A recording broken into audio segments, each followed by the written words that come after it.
his computer. Okay. So we finished a little bit into before the end of 19 page daf 19. So we'll just go to this last part, which I think is kind of interesting. It says Tanya was taught in a Baraita, Amar Rabbi Elazar ben Prata. This is a Mishnaic rabbi.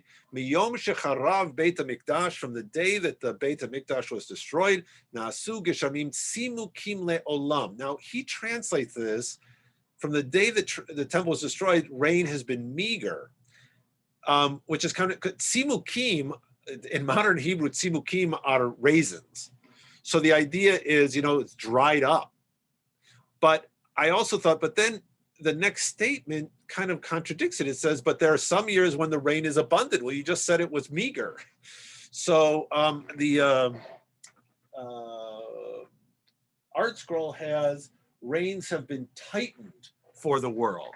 So they're all trying to come up with tzimukim is dried up, shriveled. And I was thinking more in terms of the raisin's shape is not consistent. Because it's shriveled up, it's some, in some parts it's fat, in some parts it's very dried up. And because then it would make more sense, because it says there are some years when rain is abundant and some years when it's scarce. Some years they fall at the proper time, and then some years they don't fall at the proper time, which is the problem we have in our world today. But I think it's interesting they're drawing a connection between the destruction of the temple and why rain is so inconsistent. The notes suggested two possibilities. One is that because the high priest could no longer offer the prayer for rain on Yom Kippur, that's you don't have that prayer coming, so it's not there's no consistency with the rain. The other possibility is that since the temple was destroyed, rain has become the primary test by which a generation can see if it's vindicated or found guilty. That it used to be the red, what do they call it? The red thread on one of the goats would turn white. And now we don't have that, so rain is the way we tell if God's upset with us or not. But in any case, it's a reality that there are years when rain is abundant and the years when it's scarce. And then we just have a number of analogies. So when it falls at its proper time, what's it comparable to? It's like the servant, the baker, whose master gives him his weekly portion on Sunday. And or I guess the feudal lord his portion on Sunday, so there's plenty of time to bake the bread properly because you can grind it up, and it's eaten at its proper time. But when it doesn't fall, it's like getting the grain right before Shabbat, and then you don't have enough time, and things aren't prepared properly. Same thing, analogy with rain that is abundant to what may be compared to the servant who gives his master the portion that he owes him all at once, in which time the master has plenty of time to mill, because whether you mill a lot of stuff or you mill a little bit of grain, some of the grain is going to be, attached to the wheel of the granary. You're going to lose it, but you lose the same amount whether you grind a lot or a little. So if it's in a year that it's abundant, you get all of your produce. Yeah, you're going to lose a little bit for whatever reason, but it's going to be fine. And if it's a year that the rain is not abundant, when it's scarce, you get a little bit of, you mill a little bit at a time, and you end up wasting a lot more. And then they have another analogy, somebody who needs clay. If he has a lot of water, the clay is not used up and the clay will be well needed. But if it's only a little bit of water, the water will be used up and the clay will not be well needed. So that's the analogy to having rain come at the proper time and in a proper amount versus rain coming in just a little bit in scattered amounts, very scarcely coming. All right, here we get to one of the two main stories we've got this week. So the first one is about this guy, Nakadimon ben Gurion. we'll go through real quickly the story. Tanu Rabbanan, Pamechat Alu Kol Yisrael L'Regel Yerushalayim. So all of Israel came down to Jerusalem, or came up to Jerusalem, for a festival. But there wasn't enough water at that time. So Nakdimon ben Gurion, who was very wealthy, known as one of the wealthiest citizens of Jerusalem, he went to the Hegmon Echad. He went to the officer, the governor in charge, and he said, Halaveni, Halaveni shtemesre mayinot mayim le'olei regalim. So my guess is that the people controlled wells. And he said, if you let me use the 12 wells of water, your 12 wells of water, so we have enough water for the community coming, I will make sure to pay you back. And if I don't get you the water back, then I will owe you 12 talents of silver. So it's a pretty good deal he's not losing anything. And if it doesn't come true, and we learn a little bit later, there was a really good bet for the Hegmon because it was a year when there wasn't a lot of rain. So, yeah. Is it clear what festival this was for? No, it doesn't say. It just says L'Regel. So that's one of the 3 festivals. Yeah. So we don't know which one exactly. Okay. I was just curious. I mean, it's sort of beside the point of the story, but it was curiosity because I couldn't tell. So the story doesn't clarify. And then it says, Kevan shehigia hazman v'lo yardu geshamim. So the loan comes due. He owes the guy the water, and it hasn't rained. But he's very confident. B'shachrit shalach lo shagerli ol mayim ol ma'ot sheyesh li b'yadcha. So the Hegmon, the official, says, okay, hey, you owe me the money, or give me the water, or give me the money. But he says, wait a minute, I still have time. The day's not over. You ever see the movie Around the World in 80 Days? It's like, just as the clock, 5 seconds to go, he walks in. Okay. So he says, wait, I still got time. At noontime, there's only a couple hours left. Send me the water or the coins. Oh, wait a minute. Nakdimon sends back, I still have time left in the day. In the afternoon, he sends a message to him. Send me either the water or the coins that you owe me. Nakdimon sent a message to him. I still have time left in the day. And now he ready to kill them. He says, wait a minute. Kol hashana kula lo yardu geshamim ve'akshav yardu geshamim. It hasn't rained all year long. Now all of a sudden you got an hour left. It's going to start raining. Nichnas leveitz hamerchatz b'simcha. So the guy goes. He thinks he's guaranteed the 12 talents of silver. He goes off to the bathhouse. Ad sheha'adon nichnas b'simchato leveit hamerchatz nakdimon nichnas leveit hamikdash keshehu atzuv. So the Gentile enters the bathhouse. He enters the temple. And Tatefe Amad B'Tfilah, he wrapped himself up in the prayer shawl and he stood in prayer. And this is what he says: Master of the universe, it is revealed and known before you that I did not act for my own honor, nor did I act for the honor of my father's house. Rather, I acted for your honor, so that there should be water for the festival pilgrims. Immediately, what happens? He's answered. The sky became overcast. Miyad nitkashru shamayim ba'aviv. It became overcast with clouds. V'yardu geshamim ad shenitmalu shtei mesrei mayinot mayim vehotiru. And it just kept on raining until the cisterns were overflowing with water. So he was able to pay him back. Oh, but now wait a minute. Ad sheyatzah adon mi beit hamerchatz Nakdimon ben Gurion yatsa mi beit hamikdash shepag'u zeh bazeh. They meet each other.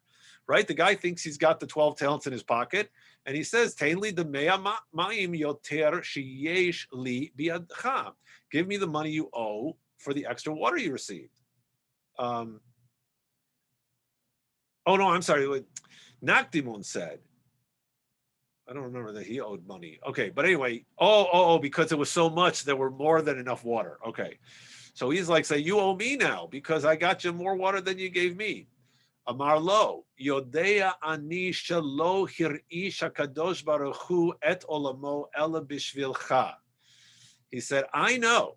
So he's pretty aware, this official. I know that the Holy One, blessed be He, has shaken His world and caused rain to fall only for you. It's a little bit unfair. You've got God on your side, but still, Ella adayin yesh li pitchon pe alecha sheotzi mimcha et ma'otai. He says, but I still have a case against you.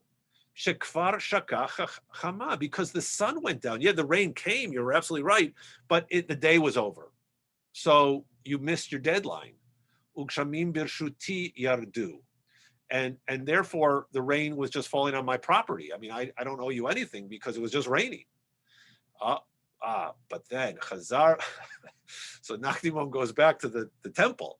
Chazar v'nichnas l'beit hamikdash, and nitatei ve'amad b'tfilah ve'amar lefanav ribono shalolam hoda sheyesh lecha ahuvim ba'olamacha. Master of the universe, let it be known that you have beloved ones in your world. Immediately the clouds scattered. Oh, it wasn't really nighttime. It was just very cloudy, so it looked like it was nighttime. Amar lo ha'adon, ilu lo nikdera hachama hayali pitchon pe alecha she'otzi mimcha me'otai. If the sun had not broken through, nikdara, through the clouds, I would have a claim against you, and I could have gotten my money. And then we have the end of the story, a little epilogue. Lo Nakdimon Shemo. His name wasn't really Nakdimon, Ela Buni Shemo. Velama Nikra Shemo Nakdimon. Shenikdara Chama Be'avura. Because of the word Nikdara. So yeah, it's a play on words here. Nakdimon, which is a Greek name, and Nikdara, which is the term for breaking through. So we remember that the sun broke through for him. So this is one of these great stories. Again, I was like, what's the point here? What's the message of the story? Is it just entertainment again? It's definitely a fun fable, but I think it relates more to not just the power of prayer, but even that of humility. The rain didn't come, and part of what it's explicit what he says. It's not for my honor or for the honor of my father's house, but for you, so that your people can enjoy this festival, make this work out,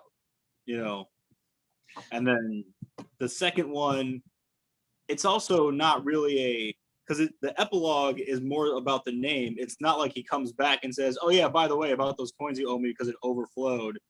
He doesn't get back into it. He just sort of, see, haha, look, I take your water and go, or whatever.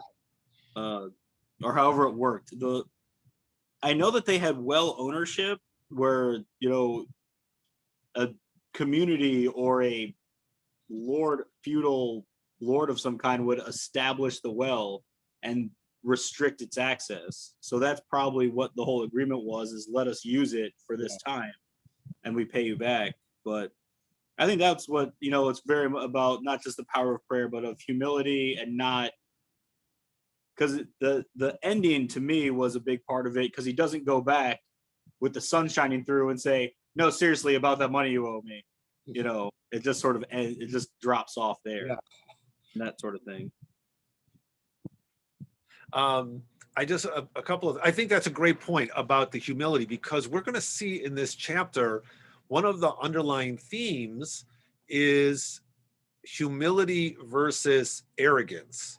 And sometimes it's the rabbis who are, it's the rabbis who are arrogant, and their insecurity over their position. But it's this back and forth in this chapter between, effective prayer is praying for somebody else and not thinking about yourself, whereas versus self-pride and status.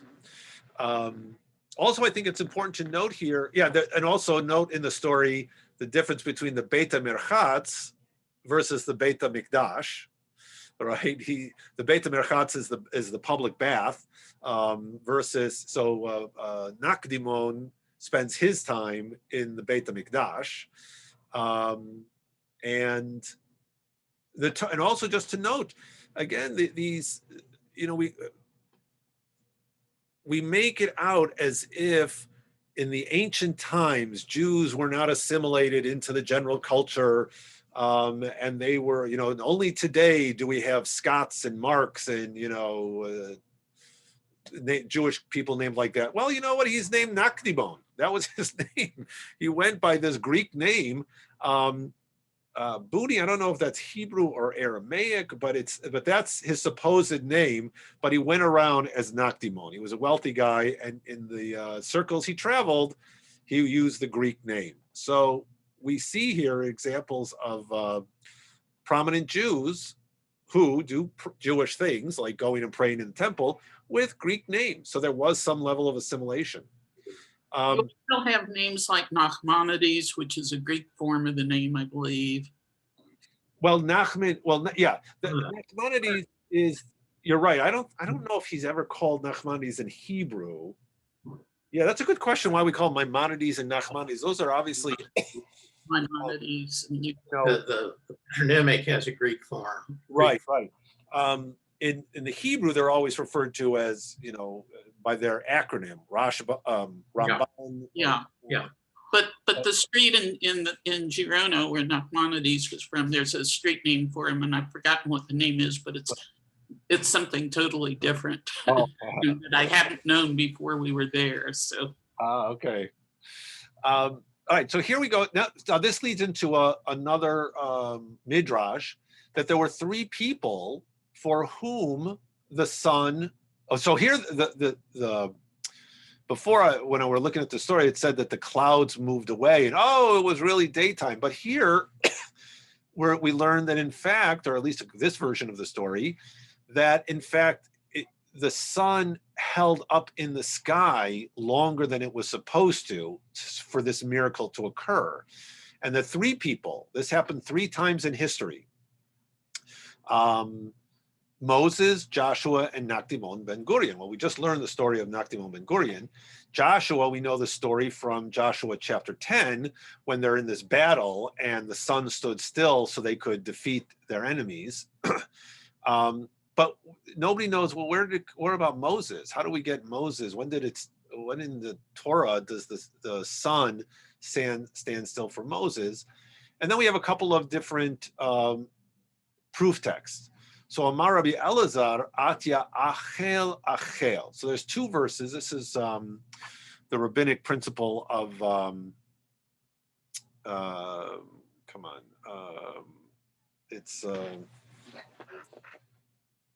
it'll come to me, where you have the same word in 2 different contexts.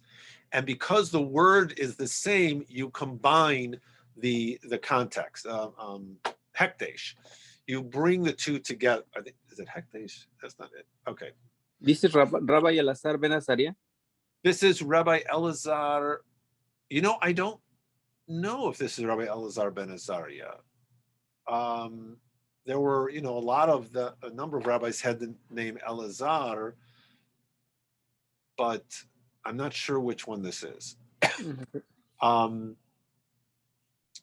So this is, the verses here, there's the verse in Joshua that uses the term Achel. I will magnify you in the sight of Israel, that you may know that just as I was with Moses, so I'll be with you. And since that's about Joshua, we also have the verse in Deuteronomy when the people were at war with I put it in the notes, with the Armenians. No, it was whoever. They were at war, and it says, "This day I will put the dread of you. I will begin to put the dread of you." So in each verse, Achel teit pachtecha and Achel gadlecha, we take the 2 verses. Because of the words, we stick them together And is this a gezerah? I think it's called, I think what I was thinking of is gezerah shava, where you have these equal words, we put them together, the two contexts are different, but we connect them now. And since they were in a war and putting dread of you in that war is similar to this context of Joshua. And since the sun stood in the sky for Joshua, well, that's what must have been the same for this. The same miracle happened for Moses. Okay, it's a little bit of a stretch. This one is Rabbi Shul Bar Nachmani. His proof text is from the word tate. In one verse, Achel tate pachtecha, that same verse as we had up here, that again, I'm going to put the dread of you, it says the war, and uchtiv hatam in verse 10, this is a little bit closer to the context of the sun stopping in the midst of its tracks. I'll put the beyom tate Adonai et Emori. So here they're fighting the Amorites, and that's when the sun stopped in the sky so they could continue the war. And so therefore, because they have two words, the two words draw we take the two words out of context, put them together, mix them up, and say, since this verse talking about warfare and dread of the enemy will be afraid of you, and this verse comes from the experience of the sun stopping in the sky. So therefore, in the case of Moses, the dread must have been the sun didn't go down and they were able to continue the battle. All right. Oh, now we have a third one. You can tell whenever they have so many verses, it's like they have this tradition. They don't know why the tradition is there. Rabbi Yochanan says, Atya migufei dikra asher yishma'un shima'acha v'ragzu v'chalu mipanecha. It's derived from the verse itself. This day I will begin to put the dread of you and the fear of you upon the peoples that are under all the whole heaven, who when they hear the report of you shall tremble and be in anguish due to you. When did the nations of the world tremble? When the sun broke through for Moses. Okay, so that's a little bit, kind of assuming self-evident. They're scared of you because this, and in anguish. Why would they be that way? Well, because the sun must have broken through and they could keep on fighting. All right. We had a question about this. So Joshua and Nachdimon, we have these explicit stories about the sun. Moses, we don't. So did they somehow have to prove that Moses was about the preeminence of Moses or something? I mean, why? A good question. So was it like, well, if it happened for Joshua, it must have happened for Moses. Yeah, that's exactly how we took it. Exactly. Yeah. And that's why I suggest that it may be that they had this tradition. So maybe that the reason for the tradition, again, is how could it happen for Joshua, but not for Moses? So it must have been for Moses. The only problem is we don't have a verse. It doesn't say anything. There's nowhere to Right. Yeah, that's what it looked like to us. And we have a rule that there has to be a proof text. Yeah, exactly. So, okay, so now we come back to the Mishnah. This is the part in the Mishnah where it says, if there was a city upon which it didn't rain, but another area where it did rain, their verse was Amos, the proof text was from Amos, in which God says, basically in the context there, it's that I will, God is so powerful, God will rain on one city but keep it from the next door city, because God wants to punish that city, and that's the reason why rain falls in some places and not the other. Now we saw in the Mishnah up above here that the way that the response was in the Mishnah was to take it. I don't think it was in the Gemara. I think it was in the Mishnah itself, right, where it was that. I don't remember where exactly it was, but the response was, this is so, when that happens, what should the community do of the city that got the rain? Well, they should fast too, because we saw that they took it as, this is an example of looking out for your neighbors and the community of Israel. If some other city is suffering, we all, suffer in sympathy with them. So even the Mishnah seemed to take it a little differently than the context of the Torah, of the Bible itself. But here we have a different approach. Rav Yehuda said that Rav said, and both of the cities are faced with a curse, as one city suffers from drought while the other is afflicted with destructive storms. So this was it's not that one city is, that God can determine which city gets rain, a very specific process of one place gets rain, one place doesn't, because I'm upset with the one place and they don't get the rain, but next door they can have rain. That's the context of the Torah. But now Rav Yehuda says in the name of Rav that actually, no, this was a curse to both cities. The one that gets rain, the one that doesn't, they're both being cursed according to Amos, because one gets too much, they're flooded, and one doesn't get any. But we have a different approach. The Gemara provides other interpretations that Rav Yehuda attributed to Rav, which run contrary to the simple meaning of the verse. So up here, it's both. Again, the context from Amos is not that both cities are cursed, just one of the two cities are cursed, and God is very specific in determining where rain falls. That's the power of God. Rav understands it as, no, both cities are cursed. A city that gets too much rain is also cursed. It can also be a curse. Well, he's got some other contradictory or contrarian interpretations, but more positive, right? So this one in Lamentations, the verse says that, where is the verse here? Oh, Haita Yerushalayim lenida beinehem. That Jerusalem was like among them. This is from Lamentations. This is talking about the destruction of Jerusalem. It was like a menstruating woman. Well, Rav Yehuda said that Rav said it was actually, it sounds like it's a curse, but you know what? It's actually a blessing, because Jerusalem was like a menstruating woman.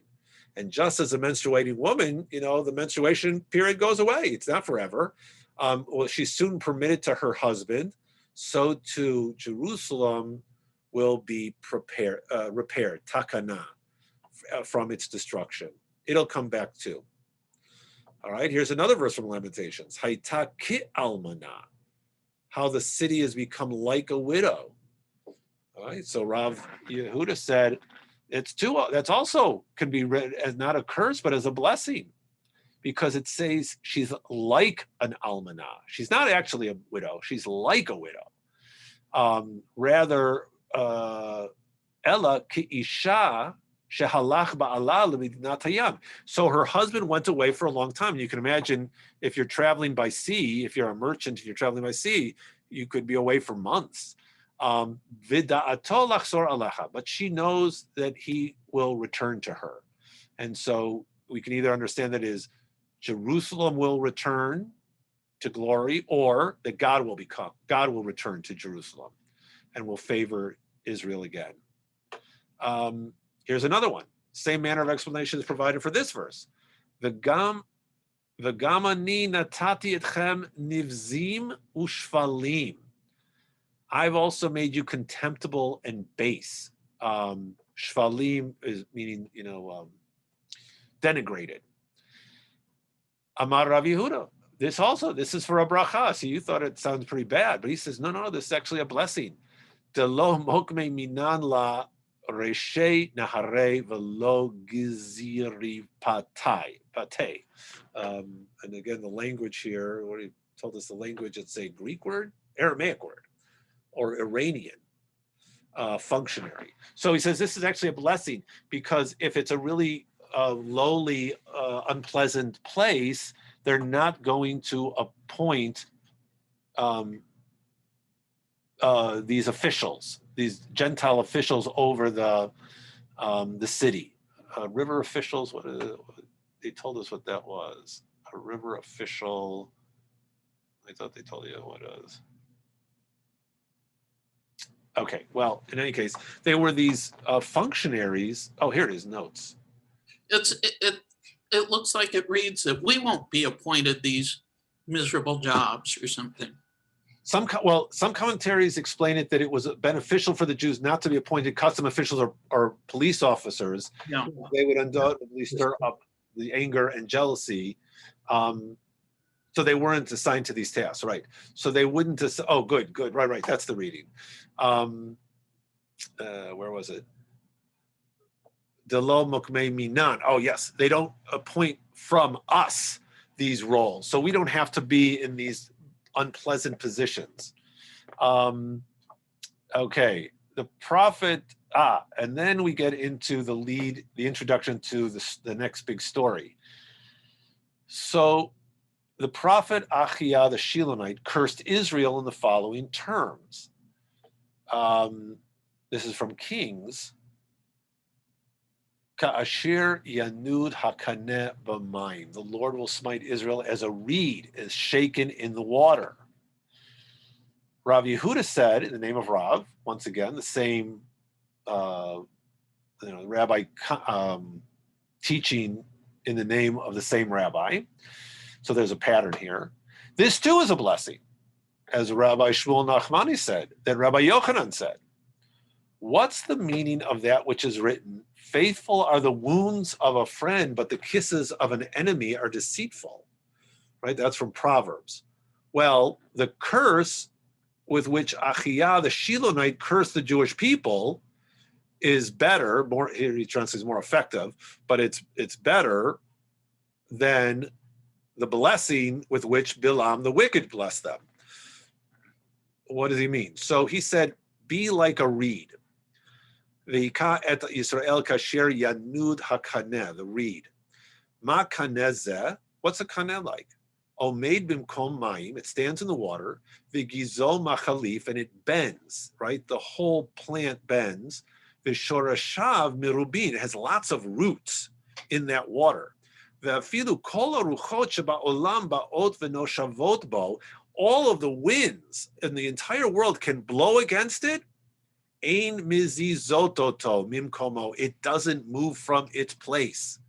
It stays, it comes back, it bounces right back up again.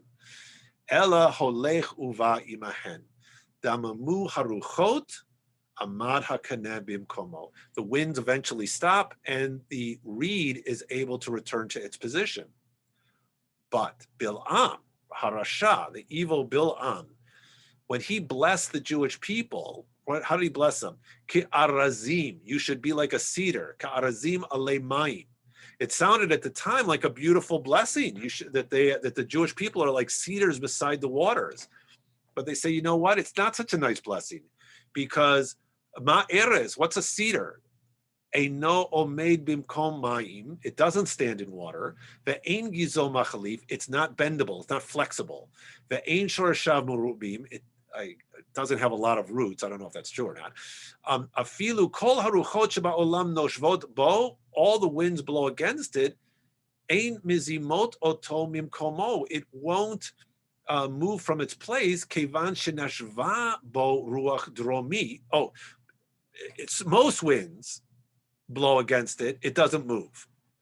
However, when the southern winds blow, the ruach dromit, okarto vehofachto al panav.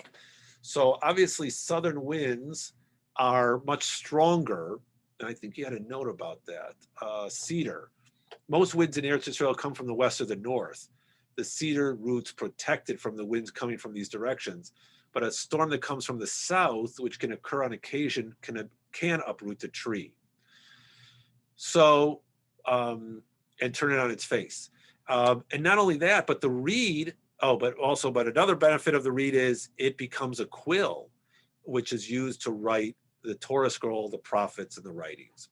So it's actually better to be a reed. This is a very common, I put in the notes I thought that I sent out, that this is, you see this, all the Aesop's fables. There's an Aesop fable, the oak and the reed. Yeah, you sent that note out. Okay, so I think that's about it. So, and there's I guess a Chinese proverb, the same idea.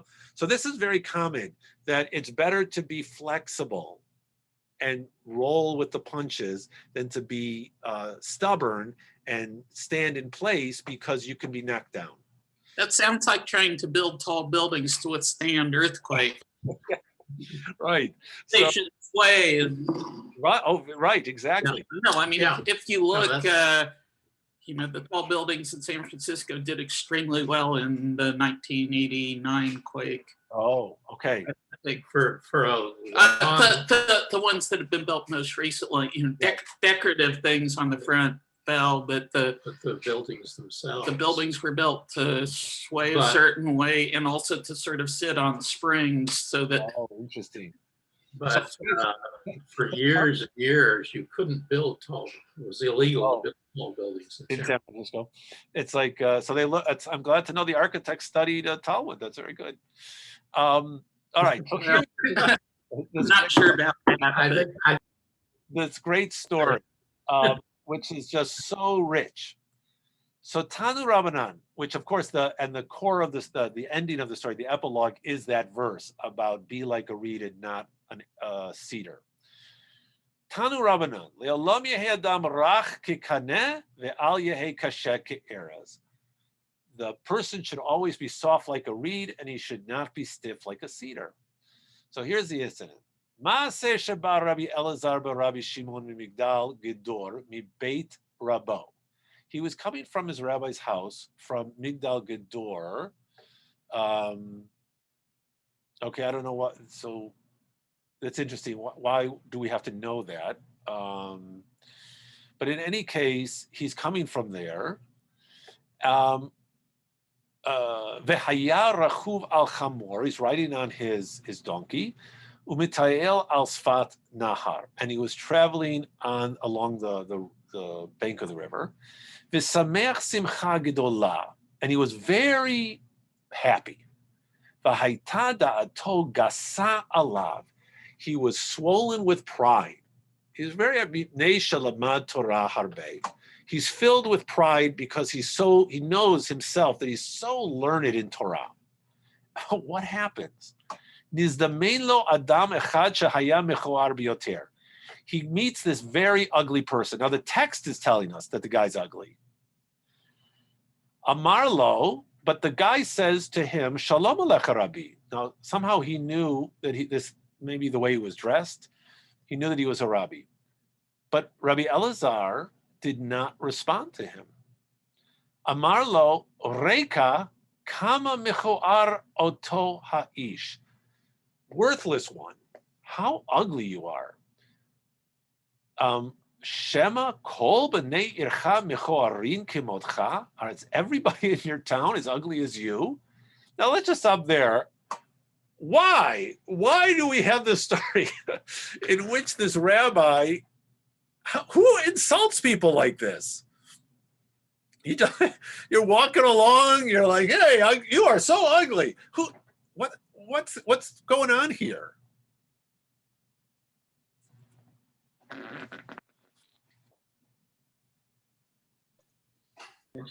Like where the ugly stick came from. I'm sorry. Like you heard of people saying you got beat with the ugly stick or something. That's for your rabbi, somewhat of a position of authority to come up and be like, everyone here is ugly. Oh my God. Well, Right.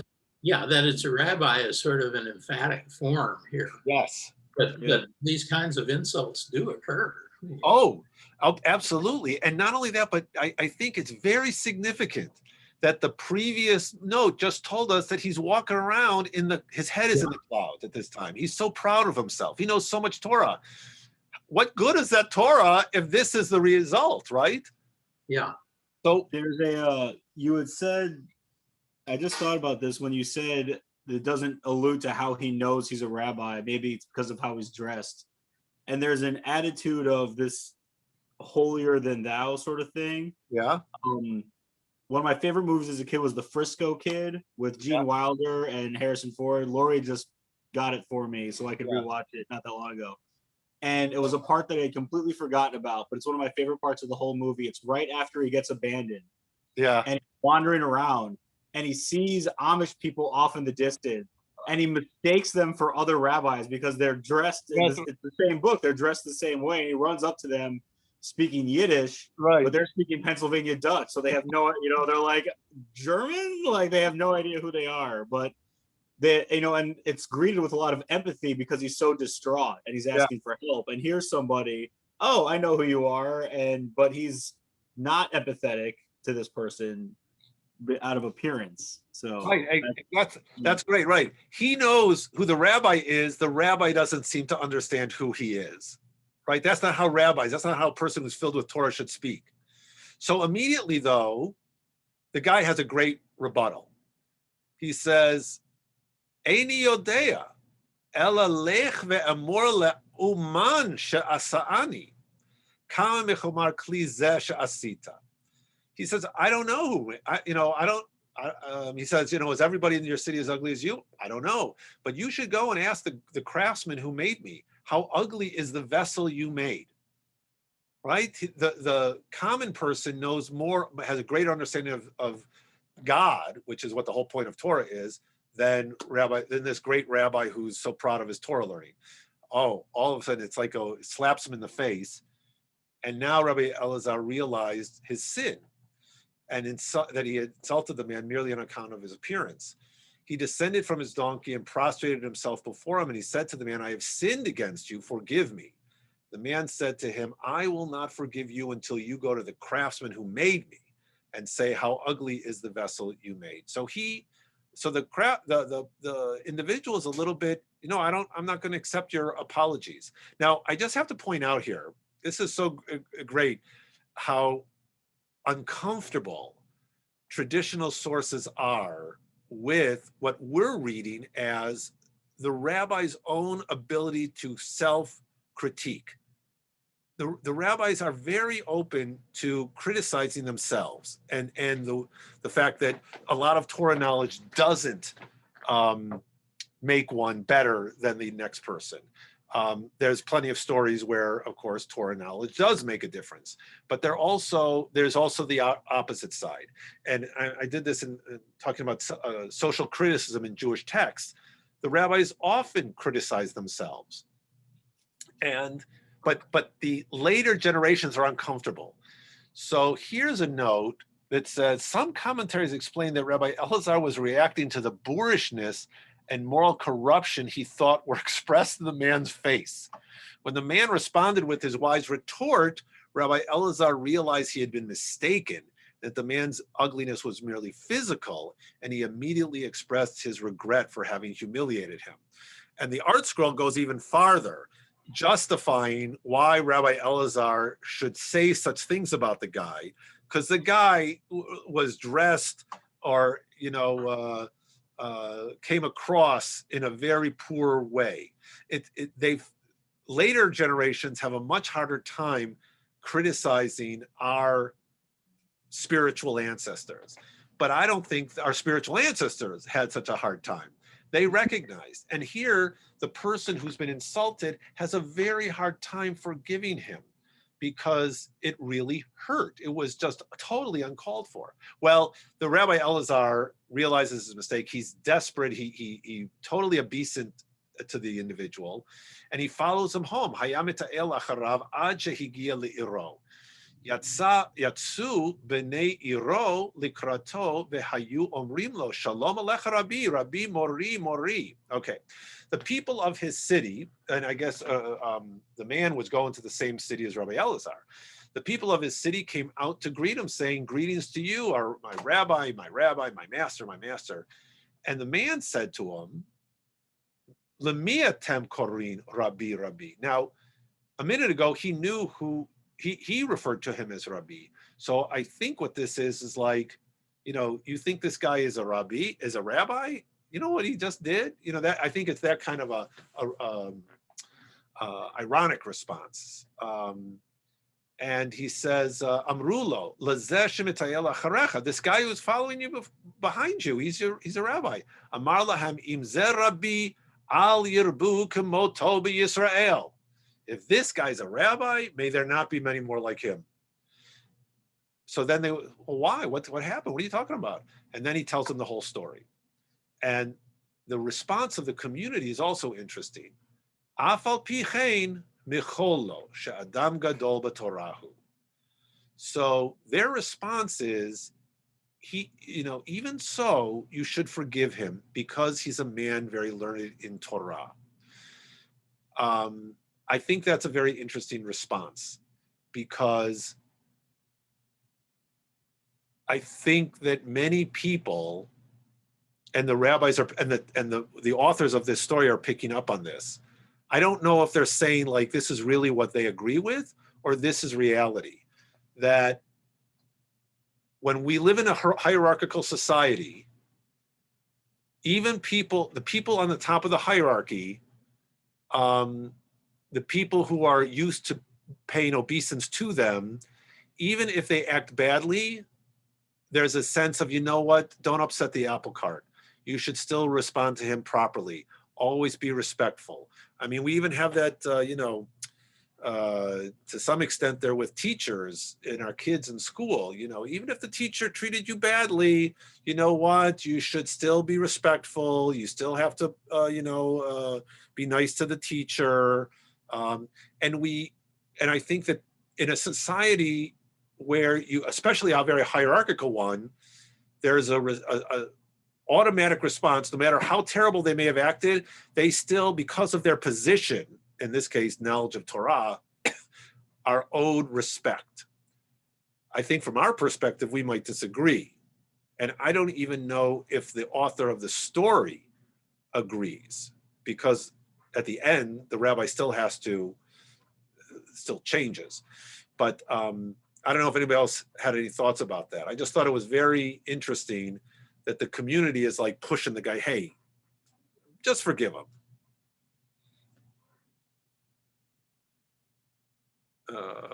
Let's see. All right, so let's go to the end of the story here, because I think the end of the story was a little confusing to me, and I'm curious what you think.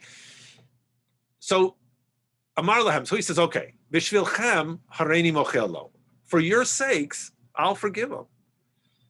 Uvilvad, as long as shelo yehi ragila asod kain, as long as he changes his behavior, as long as he does not become accustomed to behave like this, he has to change his ways.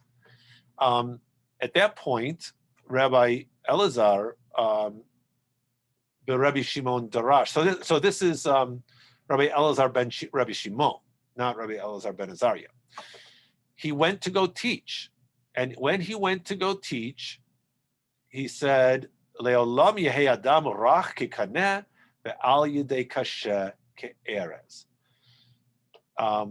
A person should always be soft like a reed, and he should not be stiff like a cedar.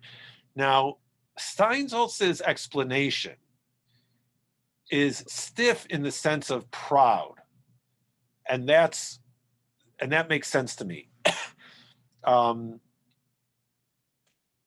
because that's his issue, right? He was very proud he's prideful.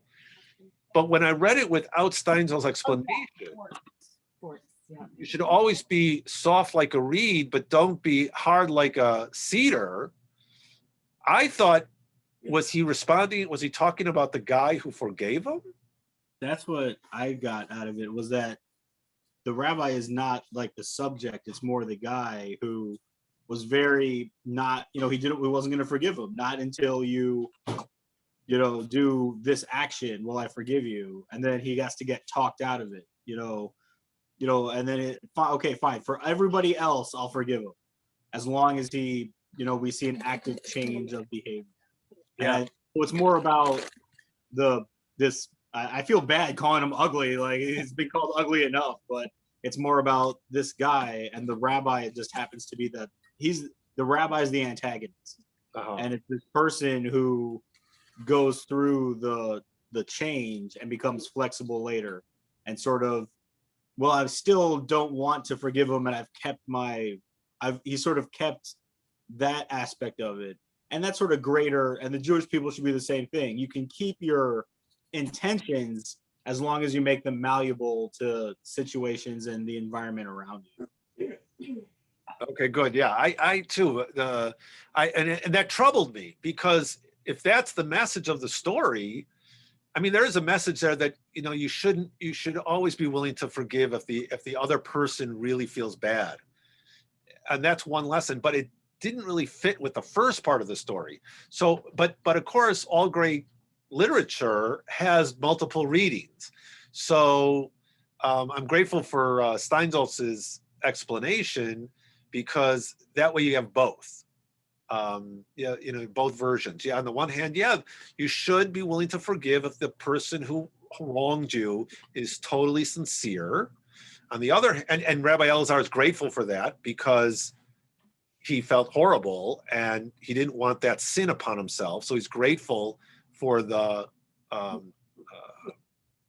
man's forgiveness. On the other hand, you can also read it like, as Steinsaltz said, that a cedar is stiff with pride, and don't be prideful. That was my mistake. And even a person who's very knowledgeable in Torah should take that message.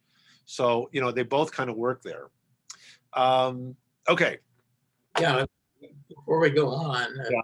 just point out something I remember from this last presidential campaign. Pete Buttigieg replied to some anti-LGBTQ criticism of him, Uh-huh. saying, "Your quarrel is not with me, but with my maker." That's right. That's good. And I don't know if Pete was consciously alluding to this story. Yeah. I don't know. Yeah, I don't know how broad this story is, but it's an amazing. I love that story. It's so We'd heard a version of it before, maybe with more emphasis on Rabbi Elazar and less on the man. I mean, it's shown up in sermons, I think. And sure, it's a very, it's a popular story to use for sermons. There was another Talmudic story, I think it's even from this earlier in like the first chapter, where there was a rabbi who was an advisor to a king, and he comments on like how the princess is like really ugly. Right. And she brings out two things of wine, one that's in a really nice container. Very and good, one Rabbi, in a right. really Rabbi container. Yochanan. Yes. Yeah. Yeah, because he was this again, ugliness is a factor where it really isn't a factor. Right. Yeah. Comments on his ugliness. That's good. Good memory. All right, let's finish up here with the last part, where we go now to the next section of the Mishnah. V'chein ir sheyesh ba dever o mapolet. You've got a dilapidated wall, and we're going to see a lot of stories about dilapidated walls coming up.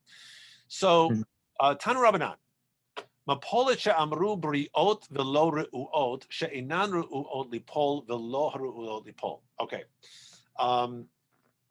The sages taught these collapsing buildings to which the sages referred are those of sturdy and not dilapidated walls. You're not supposed to walk around if there is a place that has walls that are likely to fall down, you're supposed to fast.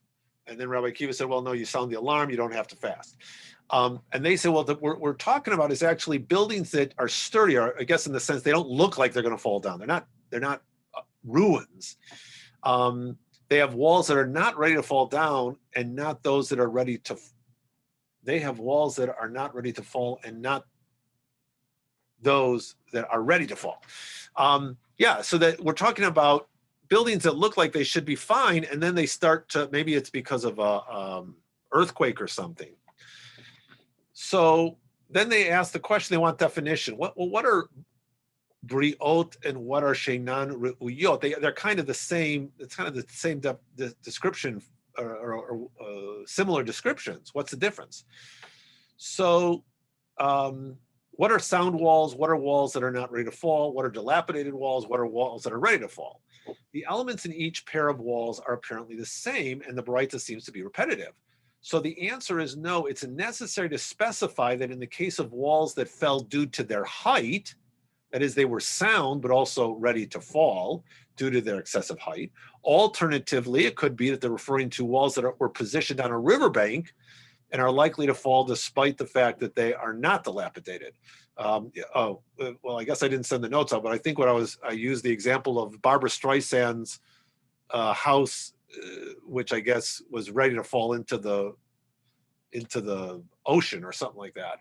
And they took pictures of the house that made it all over the internet.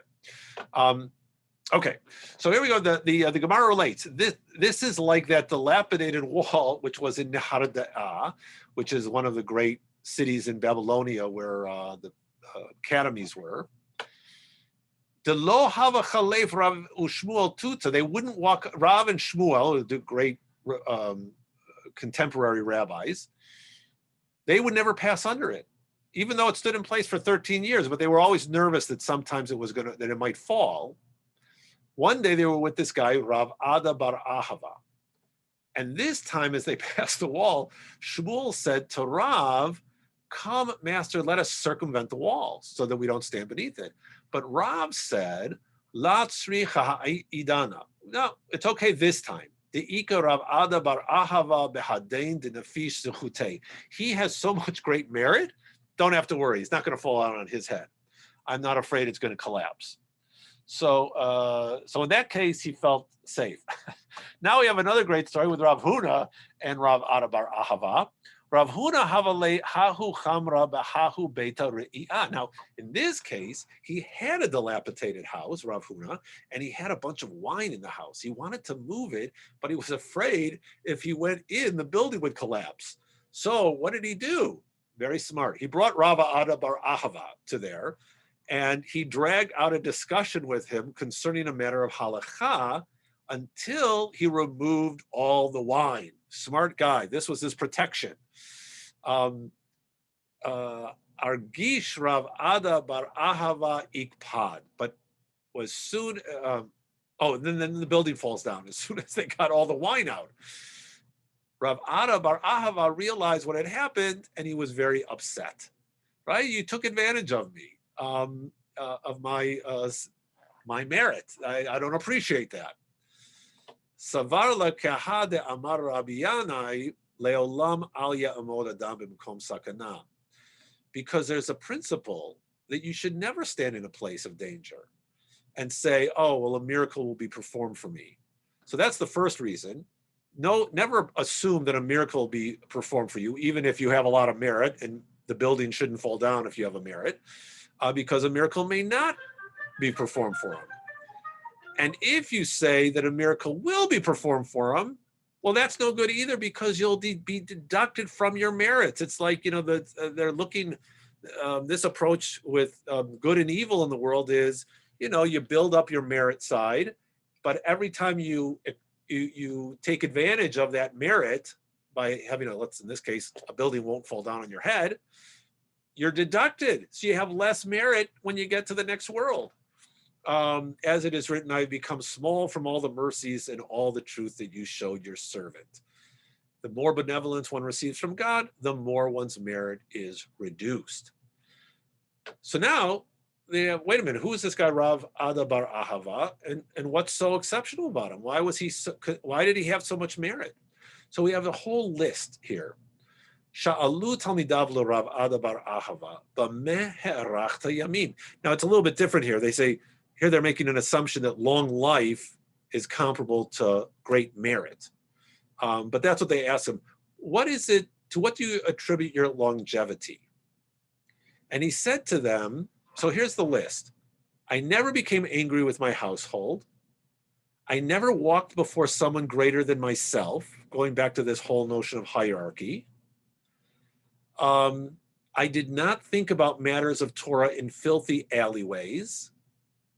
And I did not walk 4 cubits, that's about 6 feet, without engaging in Torah and without donning phylacteries. There are a number of passages in the Talmud that suggest that among the very pious, they would walk around all day with their phylacteries, with their tefillin on. It wasn't just for morning services, it was all day long.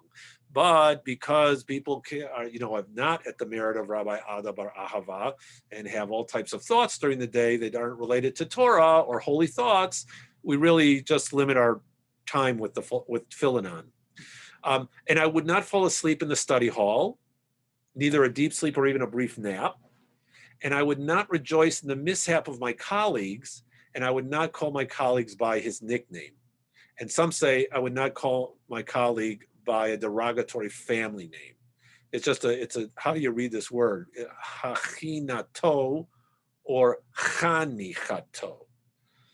So what do you make of this? I think this is the end of our, it's 21 here. Oh, okay, no, we got a new story coming up. What do you make of this list of merits?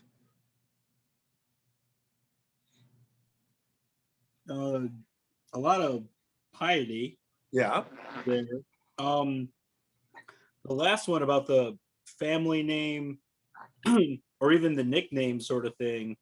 I think the nickname has to do with the, walking before someone greater. Yeah. It's sort of, if you call somebody by a nickname and they don't refer to you in that same sort of casual manner, you're sort of imposing an authority. Okay. You wouldn't call if as a teacher, like if you call somebody by their first name and they have to refer to you as Mr. or Mrs. whatever, you're imposing that authority. And he's like, no, I wouldn't ever do that. We're all, we put not referring to no titles, I should say. Everybody's on an equal title. And then the derogatory one, like Lori had just made a point about, well, maybe their family kind of stinks. And you're sort of lumping them into a family scandal or gossip or something like that. If you refer to somebody in a certain way, it might, you're burdening them with this extra sort of stuff that they have to explain themselves for. Or their family nickname for them is horrible. I mean, just Yeah. What did they have here? It wasn't so clear, his explanation. A nickname refers to a derogatory epithet applied to a particular person, whereas a family name refers to an insulting moniker applied to an entire family. And it also could be, a lot of these last, I don't know how, well, chanichato is really it's not, it's like a family, what was the, looked up the translation of chanicha, which is the surname, a surname of a person. And, a lot of times we've seen, even in the names that, they're called by their jobs, by their professions. So, maybe you didn't want to refer to those, some professions were considered lower than others. And so it wouldn't be appropriate, just call them, Shmuel bar Eliezer or something like that, as opposed to the surname that they were referred to. So that's good. The nicknames also can be insulting and be hurtful, right? I remember George W. Bush, right? He gave nicknames to everybody. So, for instance, but a lot of nicknames are hurtful. Shorty, hey, Shorty, something like that. my family nickname for me is Horseface. Well, that's lovely. I have a long face and they don't. And my mom is always like, oh, you have such a nice profile. And my sister's like, yeah, it's long like a horse. And so it's just not nice. So I think you should teach them. I think you should say, hey, listen, Rabbi bar Ada bar Ahava never use a nickname. Exactly. You want to hurt people's feelings. Once again, we have this notion of humility, hierarchy, proper role, proper knowing your place, which we've seen in some of these stories. I think even anger is related to the story we just read, right? Rabbi Elazar bar Shimshon was, you know, his pride led him to be angry with seeing a guy who was ugly and making fun of him. And you know, so all of these things, you know, we've seen this issue of, and then of course, these, as Nate said, matters of piety, where, you know, constantly thinking about Torah, not falling asleep during study, not thinking about Torah in dirty places. So these are the kind of things that I think are themes that we see throughout this story. Now let's see, do we have one more story? I think we do. Okay. So this one, I know it's 12:07, but let's see if we can get through this story, because this is all, we got back to Rav Huna. This is a nicer story about Rav Huna, not taking advantage. We learned that we want to know what are the fine deeds of Rav Huna. And Rafram Bar Papa, so this is several generations after Rav Huna, and Rava is several generations. Rafram is a little bit older. And he says, well, I don't really know about when he was younger, but in his old age, this is what I remember. And on every cloudy day, they would take him out in a golden carriage, not bad. And he would survey the entire city, and then he would command that every unstable wall should be torn down. This is going back to that mitzvah, that you shouldn't be walking under unstable walls. So he says, tear them down. If the owner was able to do it, he would make him do it. If not, Rav Huna would rebuild it himself with his own money. Obviously a wealthy man. And this was really interesting. And maybe we'll save a longer discussion for next week on this one. But I just think this is so interesting in terms of economics. So on Shabbat Eve, Rav Huna would send a messenger to the marketplace, and he would purchase all the vegetables that were left from the farmers selling their crops, and he'd throw them in the river. So the Gemara asked, well, why didn't he just give them to the poor? Because he didn't want them to rely on the fact that he would hand out vegetables, and then they wouldn't go purchase vegetables with their own money. And then the gardeners wouldn't have a livelihood. So they said, okay, but then give it to animals. Well, he had a belief that human food, you shouldn't feed human food to animals. That's what I try to tell my cats all the time. Then, okay, so then they object, well, if Rav Huna couldn't use them in any way, why waste? Waste is wrong. Don't purchase the vegetables at all. So the Gemara answered, if nothing is done, you would have found to have caused a stumbling block for them in the future. Meaning, if the vegetable sellers see that some of their produce is left unsold, then next week they won't bring that much. And therefore, which causes what? First of all, the vegetable sellers are not making as much money. And secondly, the prices are going to go up, right? It's law of supply and demand. They have less food, they'll run out, the prices will go up. Now the poor won't be able to afford anything. So it's kind of an interesting economic argument that he's got there. Pull it out of the buy it so that the farmers are happy, but don't give it to the needy, because then they'll become to rely on that. And that won't help anybody. So, I mean, it's kind of what we do. I think what they did during the Depression when they started destroying crops or something to bring up the prices. Then these last two ones, I have to keep, every time I tell the story, I have to throw in this line. He had another customer, again, Rav Huna, we see is a very thoughtful person, even if, whatever you make of the economic argument above. Whenever he had a new medicine out there, he would fill a jug with the medicine, and he'd hang it on his doorpost of his house. All who need, let them come and take from this new medicine. And which I said, that was actually the Republicans' plan for healthcare plan. That was going to be their plan. Just stick medicine outside people's doors and you could take whatever you wanted. That's what they were working on the last 6 years. Okay. And then he said, well, then he also had remedies against demons that he was very knowledgeable in.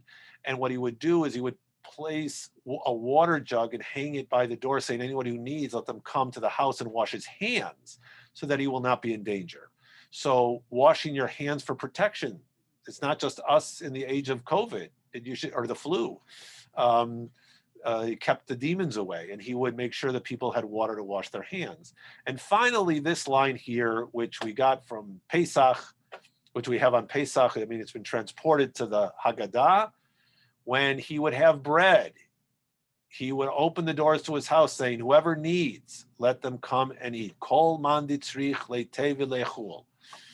And Rava said, well, I can fulfill all the things Rav Huna did, except for that one, which I can't do because there are lots of soldiers in the town. And if I invited them always to come and eat, I'd be broke. So, but the idea that putting stuff outside your house for those who are in need. Okay. Rabbi, yeah. What's the Hebrew word for demon? Oh, demon here was Shivta. Oh, shit. That was the name of the demon. Oh, okay, okay. So it's a Oh. milta de shivta, something for a remedy for shivta. So the demon shivta would come, and they would. Oh, here's the background. Shivta is mentioned in several places in the Gemara as an evil spirit that rests on the one who doesn't wash their hands. Maybe that's something we should be telling the people too during the flu season. It's not just the flu; it's shivta, the demon. This is on your hands. Wash it off. So, all right. Went a little over today, but we got through the page, including the last page. So sorry if I about not sending that stuff out. I thought I did, but I will make sure this week because we got more stories coming up. This chapter is filled with stories. All right. Quick question. Do you have the Talmud tropes? The Talmud tropes? Yeah, that exists. Oh, how to sing it? I don't think there's a trope for it. There's just a traditional sing-songy way of doing it, which is not the way I learned Talmud. So I don't really know how you do it, but it's kind of you go up when there's a question, you go down for the answer. But I don't know of a specific notes as to how to sing it exactly. You know, Oh, okay. people learn to do. All right. All right. So next week, page 21, and I'll make sure to get the notes out. All right. Take care, Right. everybody. Thank Thank you. you. Bye.